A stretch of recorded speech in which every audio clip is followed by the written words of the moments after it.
এই বছরটা সমস্যা হবে, আর বছর মনে করে তার কোনো ব্যায়াম হবে না, আল্লাহ রহমতে। মাটি দেওয়ারই থাকবে না। হ্যাঁ, তোর কেক ভাই তোর ওই মাটি সরাইছাও না, গোড়াতে সরালে আর এক যন্ত্রণা হয়ে যাবে। পানি পানি হলে পানি বাদ দিয়ে এখন সান পানা হয়ে গেছে, কথাটা ভালো করো, সান পানা হয়ে গেছে। এতে পানি দিলি মানে গড়াই আটকে গিয়ে বেড়ে না।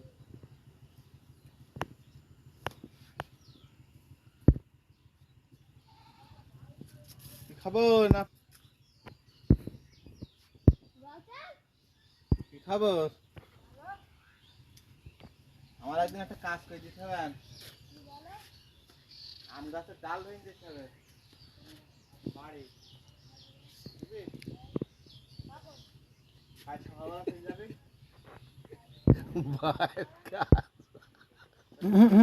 আরে ভাই তাহলে পরে একটা নিয়ে দেখতে আর নেই সব হয়ে গেছে। ডাল সব ভেঙে ফেলতে হবে। তোমার কুটুম বুঝ যাও, না তো বই জ্ঞানে যাচ্ছে। এই ফকির